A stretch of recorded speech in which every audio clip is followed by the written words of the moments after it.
എല്ലാവർക്കും ബിപ്പീസ് ഹൗസിലേക്ക് സ്വാഗതം. ഒരടിപൊളി സാൻഡ്വിച്ചിൻ്റെ റെസിപ്പി ആയിട്ടാണ് ഞാൻ ഇന്ന് വന്നിരിക്കുന്നത് കേട്ടോ. ഇന്നത്തെ കാലത്ത് നമ്മുടെ കുട്ടികൾക്കൊക്കെ പച്ചക്കറി കഴിക്കാൻ ഭയങ്കര മടിയല്ലേ, എത്ര പറഞ്ഞാലും കഴിക്കുകയില്ല. അപ്പോൾ ഇങ്ങനെയൊക്കെ ഉണ്ടാക്കി നോക്കി കൊടുത്തു കഴിഞ്ഞിട്ടുണ്ടെങ്കിൽ നമുക്ക് കുട്ടികളെയൊക്കെ നല്ലപോലെ പച്ചക്കറി തീറ്റിക്കാം. അതുണ്ടാക്കാനായിട്ട് ഞാൻ ആദ്യം തന്നെ ഒരു ബൗളിലേക്ക് ഒരു സവോള കുനുകുനാന്നരിഞ്ഞ് ഇട്ട് കൊടുക്കുകയാണ് കേട്ടോ. പിന്നെ ഒരു തക്കാളി കുനുകുനാന്നരിഞ്ഞതും കൂടി ഇട്ട് കൊടുക്കുകയാണ് കേട്ടോ. ഒരു ചെറിയ ക്യാരറ്റും കൂടി ചേർത്ത് കൊടുക്കുന്നുണ്ട്. ഒരു ചെറിയ ക്യാബേജിൻ്റെ കഷ്ണം പൊടിയായിട്ട് അരിഞ്ഞതും കൂടി ചേർത്ത് കൊടുക്കുക. പച്ച ക്യാപ്സിക്കവും ചുവന്ന ക്യാപ്സിക്കവും ഓരോ ചെറിയ കഷ്ണം പൊടിയായിട്ട് അരിഞ്ഞതും കൂടി ചേർത്ത് കൊടുക്കുകയാണ് കേട്ടോ. എന്നിട്ട് ഇതിലേക്ക് 1/2 ടീസ്പൂൺ ഉപ്പും 1/2 ടീസ്പൂൺ മുളക് പൊടിയും കൂടെ ചേർത്തിട്ട് നന്നായിട്ടൊന്ന് മിക്സ് ചെയ്ത് കൊടുക്കുകയാണ്. എരിവ് സാൻഡ്വിച്ചിന് അധികം വേണ്ടല്ലോ, അതുകൊണ്ട് ഞാൻ 1/2 ടീസ്പൂൺ മുളക് പൊടി ചേർത്തിട്ടുള്ളൂ കേട്ടോ. പിന്നെ പച്ചക്കറി ആണെന്നുണ്ടെങ്കിലും ഈ പച്ചക്കറികൾ തന്നെ ചേർക്കണമെന്ന് നിർബന്ധമൊന്നുമില്ല, നമുക്ക് ഇഷ്ടമുള്ള പച്ചക്കറികളൊക്കെ ചേർത്ത് കൊടുക്കാവേ. ഇതൊന്ന് മിക്സ് ചെയ്തതിന് ശേഷം ഞാൻ ഒരു കഷ്ണം ചീസ് ചീകിയിട്ട് കൊടുക്കുകയാണ് ഇതിലേക്ക് കേട്ടോ. ഞാൻ കുറച്ച് ചീസ് ചീകിയിട്ട് കൊടുക്കുന്നുള്ളൂ. കൂടുതൽ നിങ്ങൾ ഉണ്ടാക്കുമ്പോഴേ കൂടുതൽ ചീസ് വേണമെന്നുള്ളവർക്ക് കൂടുതൽ ചീസ് ചീകിയിട്ട് കൊടുക്കാം കേട്ടോ. ഓരോരുത്തരുടെ ഇഷ്ടത്തിനനുസരിച്ച് ചീസ് ചേർത്ത് കൊടുക്കാവേ.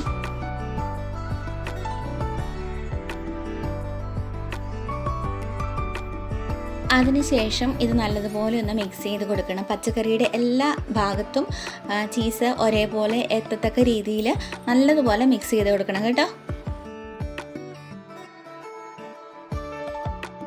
എന്നിട്ട് ഇത് മാറ്റി വെച്ചിട്ട് അടുത്ത പണി എന്താണെന്ന് വെച്ച് കഴിഞ്ഞാൽ ഞാനിവിടെ 2 പീസ് ബ്രെഡ് എടുത്തിട്ടുണ്ട്. ഈ കാണുന്ന ബ്രെഡ് ഉണ്ടല്ലോ, ഇത് വലിയ ബ്രെഡാണ് കേട്ടോ. എനിക്കിവിടെ കിട്ടിയത് വലിയ പീസ് ബ്രെഡായിരുന്നേ, അതെടുത്തിരിക്കുന്നത് കേട്ടോ. എന്നിട്ട് ഈ 2 പീസിൻ്റെയും ഒരു സൈഡിൽ മാത്രമായിട്ട് കുറച്ച് ടൊമാറ്റോ സോസ് ഒഴിച്ചിട്ട് പരത്തി കൊടുക്കാം കേട്ടോ. അപ്പം ഞാൻ ഈ സോസ് ഒഴിച്ച പരത്തിയപ്പം എന്താ പറ്റിയെന്ന് വെച്ച് കഴിഞ്ഞാൽ കുറച്ച് കുറവായിരുന്നു. കുറച്ച് കൂടുതൽ സോസ് ഉണ്ടെങ്കിൽ സാൻഡ്വിച്ചിന് കുറച്ച് ടേസ്റ്റ് കൂടുള്ളൂ. അതുകൊണ്ട് ഞാൻ കുറച്ചുകൂടെ സോസ് ഒഴിച്ച് കൊടുത്തിട്ട് പരത്തി കൊടുക്കുകയാണ് കേട്ടോ. അതിനുശേഷം ഒരു പാൻ ചൂടായി കഴിയുമ്പം അതിലേക്ക് കുറച്ച് ബട്ടർ തേച്ച് കൊടുക്കാം. ഒരു പീസ് ബ്രെഡ് വെക്കാൻ പറ്റിയ രീതിയിൽ ബട്ടർ തേച്ച് കൊടുത്താൽ മതി. പിന്നെ തീ ഒരു ലോ ഫ്ലെയിമിൽ തന്നെ ഇടണം കേട്ടോ. എന്നിട്ട് ഒരു പീസ് ബ്രെഡ് എടുത്തിട്ട് ആ സോസ് തേക്കാത്ത ഭാഗമില്ലേ അതങ്ങ് വെച്ച് കൊടുക്കണം. എന്നിട്ട് നമ്മൾ നേരത്തെ റെഡിയാക്കി വെച്ചിരിക്കുന്ന പച്ചക്കറിയും ചീസും ഉള്ള മിക്സ് ഉണ്ടല്ലോ, അത് ഇതിൻ്റെ മുകളിലേക്ക് വെച്ച് കൊടുത്തിട്ട് ഒന്ന് പരത്തി കൊടുക്കാവേ. കുറച്ച് കട്ടിയിൽ തന്നെ വെക്കാം കേട്ടോ.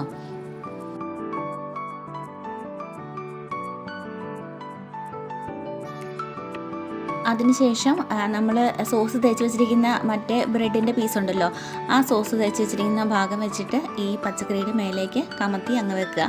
മൂടി വെച്ചിട്ട് ഒരു 2 മിനിറ്റ് മാത്രം കുക്ക് ചെയ്തെടുക്കുക. കൂടുതൽ നേരം ഒന്നും വെക്കരുത്, ബ്രെഡ് കരിഞ്ഞു പോകും കേട്ടോ. പിന്നെ തീ ലോ ഫ്ലെയിമിൽ തന്നെ വേണേ. 2 മിനിറ്റിന് ശേഷം ഉണ്ടല്ലോ ഇത് മറിച്ചിടണം. അപ്പം മറിച്ചിടാൻ വേണ്ടി ഇത് വിട്ട് പോകാതിരിക്കാനായിട്ട് ഞാനെങ്ങനെ കാണിക്കണമെന്ന് കണ്ടോ, ഇതങ്ങ് കമത്തി ആ അടപ്പയിലേക്ക് അങ്ങ് വെച്ചു. എന്നിട്ട് ഈ ബട്ടർ തേച്ചിരുന്ന അത് ഇച്ചിരി കരിഞ്ഞിരിക്കുന്ന പോലെ തോന്നുകയെ അതൊരു ടിഷ്യൂ പേപ്പർ വെച്ചിട്ട് അങ്ങ് തുടച്ച് കളഞ്ഞിട്ടേ വേറെ കുറച്ച് ബട്ടർ ഇട്ട് കൊടുക്കുകയാണ് കേട്ടോ. എന്നിട്ട് ഈ സാൻഡ്വിച്ചിൻ്റെ മറുഭാഗം കൂടി മൊരിഞ്ഞു കിട്ടാൻ വേണ്ടിയിട്ട് അതങ്ങ് സൂക്ഷിച്ച് വെച്ച് കൊടുക്കണം, ഒട്ടും വിട്ടു പോകാതെ.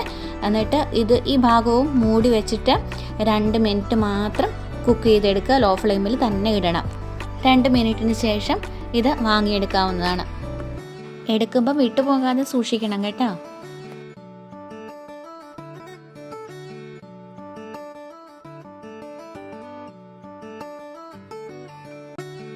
കുറച്ചൊന്ന് ചൂടാറി കഴിയുമ്പോൾ നമുക്ക് ഇഷ്ടമുള്ള രീതിയിൽ മുറിച്ചെടുത്തിട്ട് കഴിക്കാവുന്നതാണ്. മുറിച്ചെടുക്കണം നിർബന്ധമൊന്നുമില്ല കേട്ടോ. ഇതിപ്പം വലിയ പീസല്ലായിരുന്നോ, അപ്പോൾ അതുകൊണ്ട് ഞാനിങ്ങനെ മുറിച്ചെന്നേ ഉള്ളൂ.